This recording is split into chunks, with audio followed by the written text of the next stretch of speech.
जय शनिदेव। दोस्तों बहुत लोग दिव्य दृष्टि प्राप्त करना चाहते हैं और बहुत लोग ये भी चाहते हैं कि साथ में उनकी जो मोक्ष प्राप्ति है वो भी हो जाए। तो दोस्तों एक प्रकार से देखा जाए तो जो दिव्य दृष्टि है वो आपको जो मोक्ष प्राप्ति के लिए एक बाधा बन सकती है। वो कैसे बन सकती है? क्योंकि दोस्तों जब आपकी दिव्य दृष्टि ओपन हो जाती है तो आप में एक अनुभूति आती है, एक महान अनुभूति आती है। जैसे कि आपको ऐसा लगने लगता है कि जो कार्य वो लोग नहीं कर पाते हैं वो कार्य आप कर पाते हैं चुटकी भर में ही। जैसे कि किसी के घर को देखना है तो आप देख पाते हैं, किसी के मन के विचारों को अगर आप पढ़ना चाहते हैं तो आप पढ़ पाते हैं। तो ऐसे बहुत सारे ऐसे चमत्कार जब आप खुद करने लगते हैं तो अपने आप में ही एक घमंड आने लगता है। इससे जो आप बोल सकते हैं कि एक अपने आप में भी जो घमंड आने लगता है और अपने आप को एक बड़ा व्यक्ति समझने लगता है।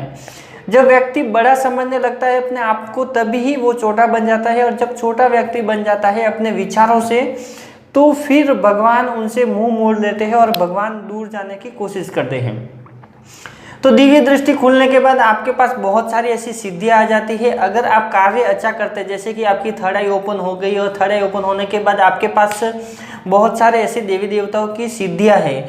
अब उन सिद्धियों से आप अगर लोक कल्याण कर रहे हैं, जैसे कि दूसरों की भलाई कर रहे हैं, किसी को भूत प्रेत की प्रॉब्लम है तो उनका इलाज कर रहे हैं बिना पैसे, बिना किसी लोभ और लालच के, सिर्फ और सिर्फ सेवा कर रहे हैं आप, भले ही वो महीने में 2 बार हो या महीने में 4 बार हो। आप अपने बिजनेस पे ध्यान दे रहे हैं। दूसरी बात, महीने में 4 दिन निकाल के आप लोगों की सेवा कर रहे हैं फ्री ऑफ कॉस्ट, यानी कि कोई भी किसी भी प्रकार का कोई भी चार्ज नहीं लेते हैं।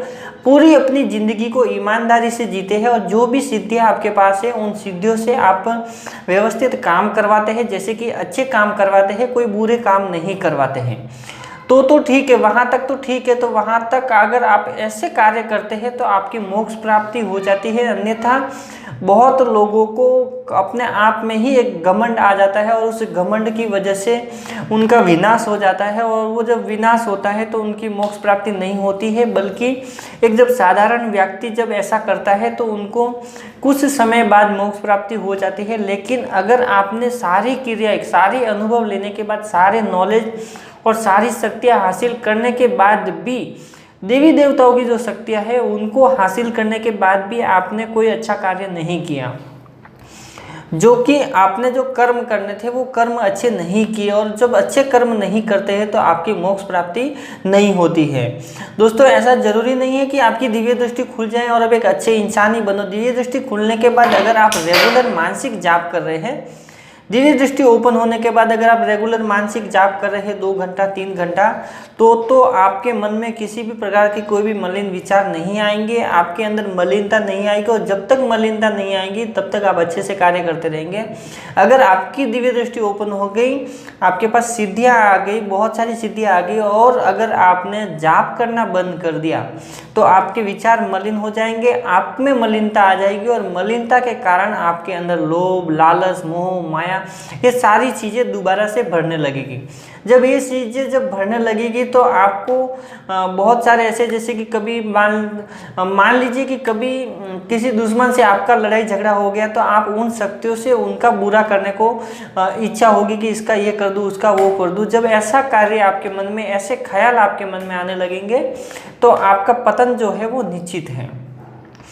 तो दोस्तों मैंने भी बहुत सारा जाप किया, थर्ड आई के लिए बहुत सारा जाप किया, लेकिन जाप करते करते करते करते इतने सारे अनुभव हो गए, इतने सारे ज्ञान का जो भंडार बोल सकता हूँ मैं आपको, जो ज्ञान का जो भंडार है, इतने सारे विचार है, इतने सारे जो ज्ञान के भंडार है वो खुल गए हैं, और उस ज्ञान के भंडार से ऐसा लगता है कि जो दिव्य दृष्टि है वो जीरो है, यानी कि कुछ भी काम की नहीं है। जिस दिव्य दृष्टि के लिए आप बहुत सारी मेहनत कर रहे हैं, अब उसी दिव्य दृष्टि को पाने के बाद दोस्तों आपको लगेगा कि दिव्य दृष्टि कुछ भी नहीं है। उन्हीं सिद्धियों को पाने के बाद आपको लगेगा कि वो सिद्धियाँ कुछ भी नहीं है, सिर्फ और सिर्फ आपको अपने जीवन के अंदर जो मोक्ष प्राप्ति है वो करनी है।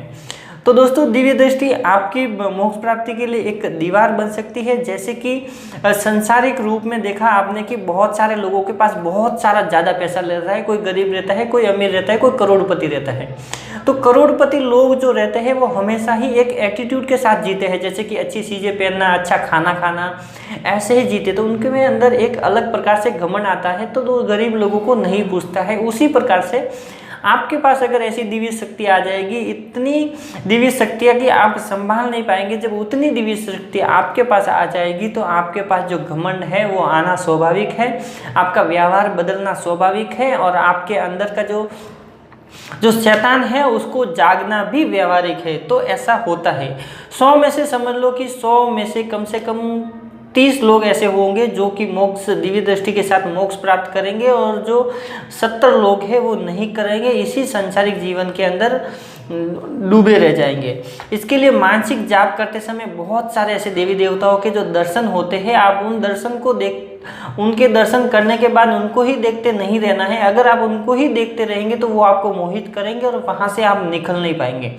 तो जब मानसिक जाप करते हैं तो अलग अलग प्रकार से देवी देवताओं के दर्शन होते हैं, अलग अलग प्रकार से इतनी अच्छी अच्छी जगहें आपको दिखने लगती है, तो आप उस जगहों में खो जाते हैं। तो आपको ऐसी जगहों पे खोना नहीं है। अगर आप वहाँ पे खो जाते हैं तो आपकी मोक्ष प्राप्ति नहीं होती है, आप वहीं पे अटक जाते हैं, आगे नहीं बढ़ पाते हैं। तो चाहे जो भी आए आपके सामने, क्योंकि आपने जो संसारिक रूप में नहीं देखा है उससे कहीं ज़्यादा, जैसे कि आपने देखा रहेगा कोई पर्यटक स्थान, जैसे कि घूमने फिरने की जगह रहती है, जब आप घूमने कहीं पे जाते हैं तो कितना सुहाना वो मौसम लगता है, कितना सुहाना वो जगह रहती है कि आपको वहीं रहने की इच्छा हो जाती है कि 4-5 दिन 10 दिन वहीं रहूँ। उसी प्रकार से जो सूक्ष्म लोग, जो सूक्ष्म जगत है, अगर सूक्ष्म जगत की चीज़ें आप देखने लगेंगे तो वहाँ से निकलना असंभव है, आप निकल ही नहीं पाएंगे। इतना मोहित कर देते हैं आपको ये चीज़ें, जो वातावरण है इतना आपको मोहित कर देता है कि आप उसके अंदर ही घुस जाते हैं। तो एक प्रकार से दिव्य दृष्टि एक दीवार है आपके लिए। आपको लोभ, लालच, मोह, माया, इन सारी चीज़ों को त्याग करना है। तो मानसिक जाप बहुत ही जरूरी है। जब तक मानसिक जाप 2 से 3 घंटा आप डेली करते हैं नियम के साथ, तरीके के साथ, तो आपके अंदर मलिनता नहीं आएगी, आपको दिव्य दृष्टि भी ओपन हो जाएगी, आपको बहुत सारे देवी देवताओं की सिद्धियाँ भी मिलेगी। और जब लास्ट में आप कर्म करेंगे तो अच्छे कर्म करें, और अच्छे कर्मों के कारण ही आपकी प्रगति होगी, आपकी गति आगे बढ़ेगी, अन्यथा नहीं। हिसाब किताब जो होता है सिर्फ और सिर्फ कर्मों का ही होता है। तो अपने कर्मों को सुधारिए, आपका जीवन अपने आप ही सुधरने लग जाएगा। आपको जो आप अपने आप को पूरी जिंदगी कमा के, पूरी जिंदगी जब कमा के आप एक घर बनाने में जो पैसा लगा लेते हैं, और जब बुढ़ापा आ जाता है तो वहाँ लास्ट में बुढ़ापे के टाइम पे आप देखते हैं कि आप अभी लास्ट में आपने शर्त लगा दी और आपका घर तैयार हो गया, तब तक बुढ़ापा आ जाता है। तब तक आपके जो बच्चे हैं वो आपको दिखाने लगते हैं, ये कहते हैं ऐसा किया, वो किया, ये घर क्या काम का, आपने ऐसा क्यों बांधा, वैसा क्यों बांधा, मैं नया बांधूंगा ऐसा। तो जैसे आपके जो लोग घर बांधते हैं उनका बुढ़ापा आता है, ऐसे ही उनके बेटे का बुढ़ापा आ जाता है। तो पूरी ज़िंदगी जब इस चीज़ पैसा कमाने में, घर बांधने में, अपने परिवार को संभालने में निकाल देते हैं लोग, उसी अगर चीज़ को अगर ध्यान में रखते हुए सिर्फ और सिर्फ 2 से 3 घंटा अगर दिन का कोई व्यक्ति निकाल देगा तो आपकी ज़िंदगी पूरी तरह से सुधर जाएगी। आपका पूरा 7 कुटुंब, यानी कि 7 जन्मों तक, और 7 जो पीढ़ी बोलते हैं, जो 7 पीढ़ी तक आपकी ज़िंदगी सुधर जाएगी, उनका वो सब पूरी तरह से सुधर जाएगा। तो पैसा ये ज़रूरी नहीं है, कुछ भी चीज़ ज़रूरी नहीं है। आप अपने परिवार के साथ रह के, भक्ति भाव के साथ रह के कर्म अच्छे कीजिए, कर्मों का ही फल आपको मिलता है, और कर्म के हिसाब से ही आपकी गति होती है। तो बस दोस्तों आज के लिए इतना ही। वीडियो अच्छी लगी तो लाइक कीजिएगा, शेयर कीजिएगा अपने दोस्तों के साथ। अगर आप मेरे चैनल पे नए तो चैनल को सब्सक्राइब जरूर कीजिएगा, ताकि ऐसी ही वीडियो आपको मिलती रहे। तो जय शनिदेव दोस्तों।